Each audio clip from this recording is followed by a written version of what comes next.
Kami dari Universitas Bhayangkara Jakarta Raya Fakultas Psikologi ingin menjelaskan seputar tes intelijensi dan juga tes minat bakat. Eits, tunggu. Tapi sebelum itu, kalian harus kenalan dulu sama anggota kelompok ya. Let's go! Hai, perkenalkan, yang pertama ada aku, Yolanda Distiorini. Halo, aku Skarviki Abdillah. Saya Bella Vidya Dinda Marini. Perkenalkan, nama saya Cut Putri Herma. Saya Daniar Kurnia Putra. Pertama-tama, sebelum kita masuk ke pokok pembahasan, gimana kalau aku kasih tahu kalian pengertian dari istilah tes? Jadi, tes itu berasal dari bahasa Latin testum, yaitu alat untuk mengukur tanah. Dalam bahasa Prancis kuno, kata tes berarti ukuran yang dipergunakan untuk membedakan emas dan perak dari logam-logam yang lain. Namun, lama-kelamaan, arti tes menjadi lebih umum. Di dalam psikologi, kata tes mula-mula digunakan oleh Kettle pada tahun 1890. Dan sejak saat itu, makin populer sebagai nama metode psikologi yang dipergunakan untuk menentukan atau mengukur aspek-aspek tertentu daripada kepribadian. Menurut seorang ahli bernama Surya Brata, tes adalah pertanyaan-pertanyaan yang harus dijawab atau perintah-perintah yang harus dijalankan yang berdasar atas bagaimana seorang tester menjawab. Oh iya, kalian juga harus tahu loh macam-macam tes psikologi. Secara garis besar dapat diklasifikasikan ke dalam tes intelijensi, tes bakat, tes kepribadian, dan tes minat. Kita bahas yuk sedikit pengertian dari masing-masing tes tersebut. Jadi yang pertama, tes intelijensi.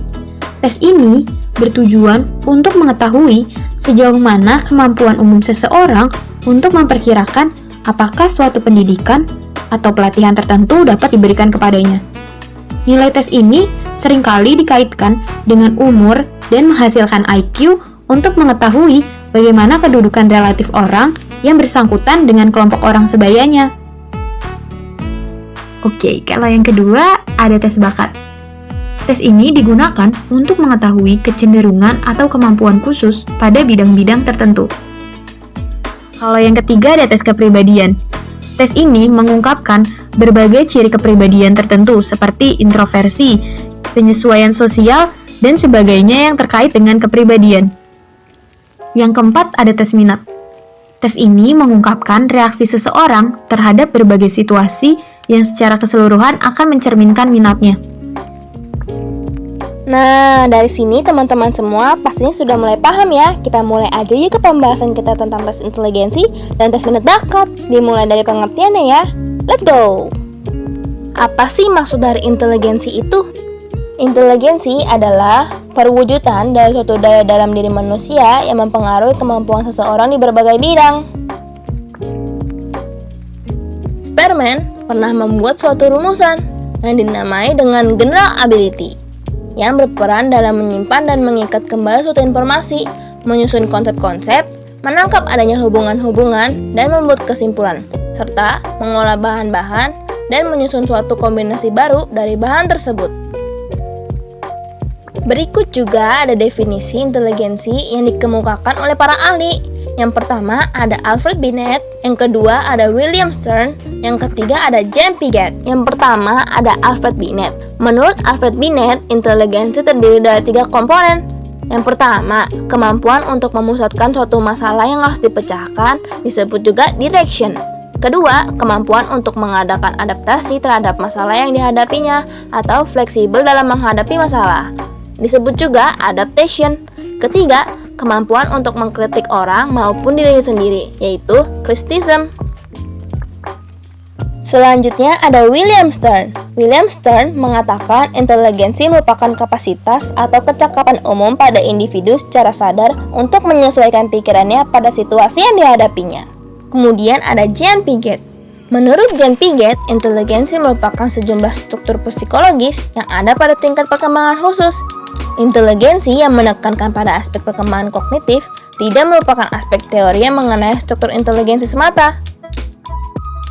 Jadi, berdasarkan pendapat tersebut, Maka dapat disimpulkan bahwa kecerdasan intelektual merupakan kapasitas atau kemampuan yang dimiliki seseorang dengan proses belajar dan pengalaman untuk menyelesaikan suatu permasalahan sehingga dapat mencapai tujuan. Lalu tes intelijensi itu apa? Tes intelijensi itu serangkaian tes yang berhubungan dengan proses kognitif berpikir, daya menghubungkan, serta kemampuan dalam menilai dan mempertimbangkan. Intelijensi memiliki pengertian sebagai kemampuan individu untuk dapat menyelesaikan permasalahan secara cepat dan tepat dalam batas waktu tertentu, atau lebih dikenal dengan istilah time limit test, yakni sederetan soal yang relatif mudah tetapi diberikan dalam waktu terbatas. Bukan berarti bahwa setiap nomor soal harus dijawab secepat-cepatnya agar terjawab dalam batas waktu yang ditentukan. Pemahaman yang seperti ini justru salah. Yang benar itu mampu menyelesaikan jawaban yang benar sebanyak mungkin. Kalian tahu nggak sih tujuan tes intelijensi itu untuk apa? Jadi, tes ini dimaksudkan untuk mengetahui prestasi maksimal yang diperlukan dalam meneliti kemampuan dan kecakapan. Tahukah kamu bahwa hasil tes inteligensi pada umumnya berupa IQ, atau disebut juga dengan intelligence quotient? Istilah IQ ini pertama kali dikemukakan pada tahun 1912 oleh William Stern.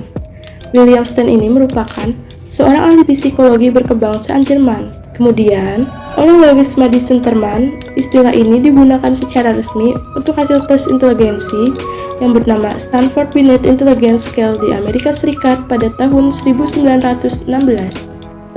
Selanjutnya, di sini ada faktor-faktor yang dapat mempengaruhi inteligensi. 1. Herediter atau keturunan. 2. Lingkungan. 3. Kondisi-kondisi patologis. 4. Ras.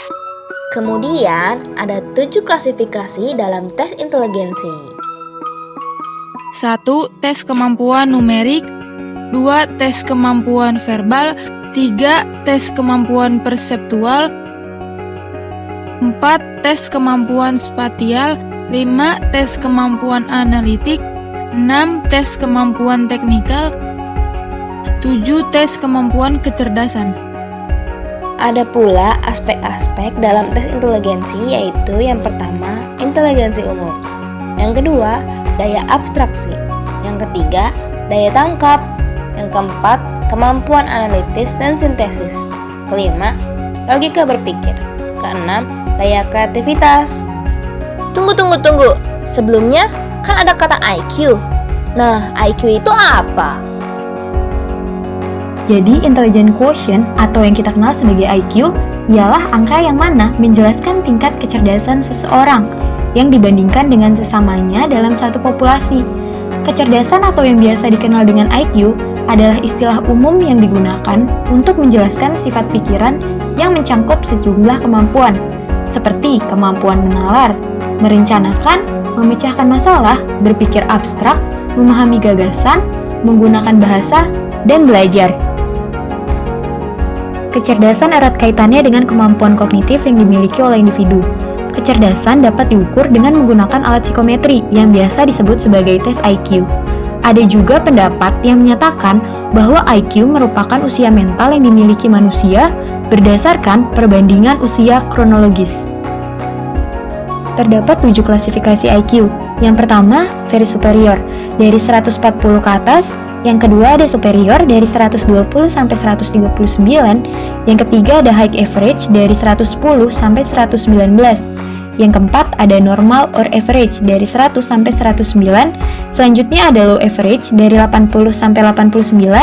Yang keenam ada borderline defective dari 60 sampai 79. Yang terakhir ada mentally defective dari 30 sampai 69. Sekarang kita lanjut yuk ke penjelasan tentang minat. Jadi, apa itu minat? Minat itu merupakan faktor dari dalam diri individu yang menunjuk pada tipikal performance. Dalam konteks pekerjaan, tampilan ini mengacu pada senang atau tidak senang individu pada suatu bidang pekerjaan. Seseorang akan menjadi berhasil apabila dirinya memiliki kemampuan yang disertai dengan minat yang tinggi terhadap suatu pekerjaan yang dijalankannya. Sekarang kita bahas tentang tes minat. Tes minat adalah rangkaian tes dan analisa yang menggambarkan kemampuan kognitif. Karakteristik merupakan minat serta kepribadian siswa terhadap suatu bidang atau jurusan tertentu, atau suatu alat ukur yang dirancang untuk mengukur dan menganalisis minat seseorang. Tes minat itu juga ada tujuannya loh. Tes ini membantu menemukan minat dasar yang dimiliki seseorang. Setelah diketahui minat dasar yang dimiliki, kita juga dapat mengetahui arah minat tersebut, serta kuat atau lemahnya minat yang dimiliki. Berikut faktor-faktor penyebab timbulnya minat. A. Faktor intrinsik. Misalnya, lapar akan membuat orang interest kepada makanan. B. Faktor emosional. Misalnya, bila individu merasa sukses terhadap aktivitasnya, dia akan cenderung untuk mengulangnya. C. Faktor sosial. Misalnya, kehadiran orang lain ketika berlari dalam suatu event dapat mendorong orang lain untuk bertahan dan memacu kecepatan lari menjadi lebih cepat. Berikut 3 bidang terapan hasil tes minat. Yang pertama, konseling karir. Yang kedua, konseling pekerjaan. Dan yang ketiga, penjurusan siswa. Penerapan tes minat antara lain: yang pertama, konseling karir meliputi siswa-siswa di awal masuk sekolah dan konseling karir bagi siswa yang lulus dan akan bekerja. Yang kedua, ada konseling pekerjaan meliputi bagi karyawan atau pekerja baru dan bagi karyawan lama, penempatan untuk promosi jabatan, mengecek konsistensi antara tugas dan minat pekerjaan. Yang ketiga, ada penjurusan siswa, meliputi penjurusan siswa-siswa sekolah umum dan penjurusan siswa-siswa sekolah kejuruan. Selanjutnya ada tes bakat. Tes bakat adalah tes yang mengukur atau mengetahui potensi kemampuan dasar individu yang berguna untuk prediksi. Pada tes bakat, siswa akan diuji intelijensi yang dimiliki untuk memberikan aspek gambaran umum tentang kapasitas kemampuan kognitif siswa. Aspek yang diukur umumnya seperti kemampuan verbal, logika berpikir, dan daya ingat. Pengukuran bakat tentunya memiliki tujuan, yaitu 1. Tujuan diagnosis. Tujuan ini tentunya memberikan informasi mengenai sejauh mana minat dan bakat seseorang pada suatu bidang. Diagnosis dalam pengukuran psikologis tentunya akan memiliki unsur prediktif. Hal ini memiliki arti bahwa dengan mengetahui bakat yang dimiliki seseorang, maka tingkat keberhasilannya dapat diprediksi. 2. Tujuan prediksi. Tujuan ini untuk memprediksi kesuksesan atau kegagalan seseorang dalam bidang yang menjadi pilihannya untuk berkarir atau lainnya. Untuk memprediksi kemungkinan kesuksesan dan kegagalan seseorang di masa yang akan datang. Ada faktor-faktor yang mempengaruhi bakat, yaitu ada 2, faktor internal dan faktor eksternal. 1. Faktor internal, yang meliputi faktor kematangan fisik atau kedewasaan biologis. Kematangan juga terjadi dalam segi mental psikologisnya.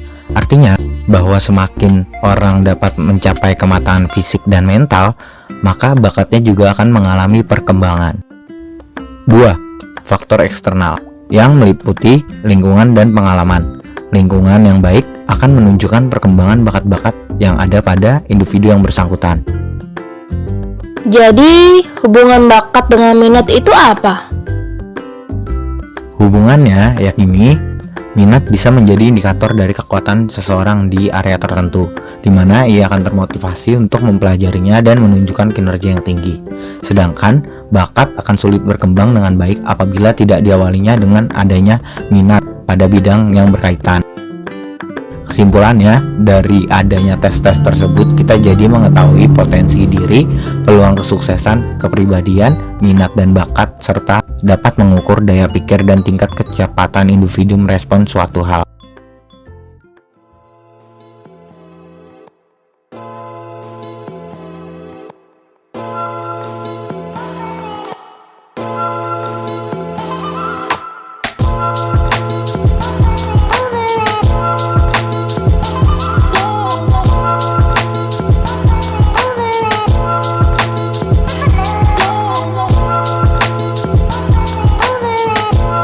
Kalau kamu suka dengan video ini, jangan lupa klik tombol like.